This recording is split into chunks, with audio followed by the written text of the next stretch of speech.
প্রধান বিচারপতি নিয়োগে সংবিধানের ধারা পরিবর্তনে প্রায় সব রাজনৈতিক দল একমত, তবে নিয়োগ প্রক্রিয়া নিয়ে রয়েছে ভিন্ন মত। তত্ত্বাবধায়ক সরকার ও জরুরি অবস্থার বিষয়টি এখনো অমীমাংসিত।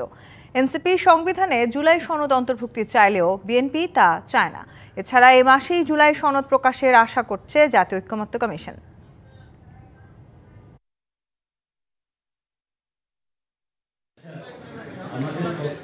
বৃহস্পতিবার রাজধানীর ফরেন সার্ভিস একাডেমিতে রাজনৈতিক দলগুলোর সঙ্গে 11তম দিনের মতো বৈঠকে বসে জাতীয় ঐকমত্য কমিশন। বৈঠকের দিনের এজেন্ডায় রাখা হয় প্রধান বিচারপতির নিয়োগ, তত্ত্বাবধায়ক সরকার ও জরুরি অবস্থা ঘোষণা। দিনভর আলোচনা শেষে আলোচ্যসূচি থেকে কতটুকু ঐকমত্যে পৌঁছানো গেল তার বিস্তারিত জানান জাতীয় ঐকমত্য কমিশনের সহসভাপতি অধ্যাপক আলী রিয়াজ। তত্ত্বাবধায়ক সরকারের প্রধানকে নিয়োগ করার ক্ষেত্রে আইনসভার সংশ্লিষ্টতা বা আইনসভার মধ্য থেকেই সেই একটা প্রস্তাব তৈরি করা, নিয়োগের ব্যবস্থাটা করা। এই মতামতের ভিত্তিতে আরও সুনির্দিষ্ট সুস্পষ্ট প্রস্তাব যা এখন টেবিলে আছে। বিচার বিভাগকে তত্ত্বাবধায়ক সরকার পদ্ধতির বাইরে রাখার বিষয়ে সবাই একমত জানিয়ে বিএনপির স্থায়ী কমিটির সদস্য সালাউদ্দিন আহমেদ বলেন, এটা কিভাবে ফিরবে তা স্পষ্ট আলোচনা হয়নি। তুলে ধরেন প্রধান বিচারপতির নিয়োগ ও জরুরি অবস্থা নিয়েও নিজেদের মতামত। যে রাষ্ট্রপতি আপিল বিভাগের সিনিয়র মোস্ট 2 জন বিচারপতির মধ্য থেকে প্রধান বিচারপতি নিয়োগ করবেন, তবে এই বিষয়ে এখনো ঐকমত্য পোষণ করা যায়নি। তবে এই জায়গায় সবাই একমত যে বিচার বিভাগকে তত্ত্বাবধায়ক সরকারের গঠন প্রণালী থেকে বাইরে রেখে যদি আরও 1টা 2টা 3টা আমরা বিকল্প সাজাতে পারি, জাতীয় ঐকমত্যে আসা যায়, তখন সেগুলো বিবেচনা করা হবে।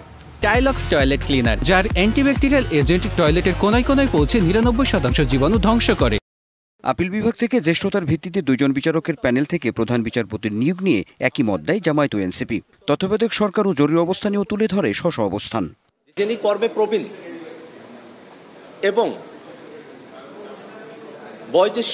বয়োজ্যেষ্ঠটা সেই জায়গা থেকে যেন প্রধান বিচারপতি নিয়োগ করা হয়।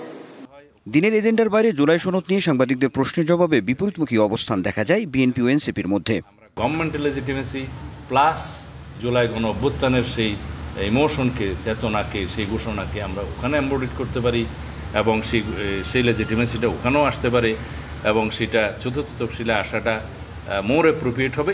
মূল কথা হলো আমরা রাষ্ট্রীয়ভাবে এটার স্বীকৃতি দিতে চাই, মর্যাদা দিতে চাই, এটা আমাদের দায়িত্ব।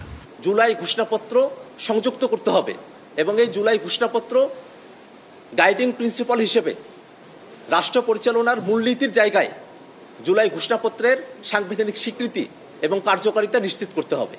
সংস্কার ইস্যুতে অমীমাংসিত বিষয়গুলোতে আগামী সপ্তাহে একটি পর্যায়ে পৌঁছানো যাবে বলেও মত দেন বিভিন্ন দলের নেতারা। Anwar Hossain, DBC news, Dhaka.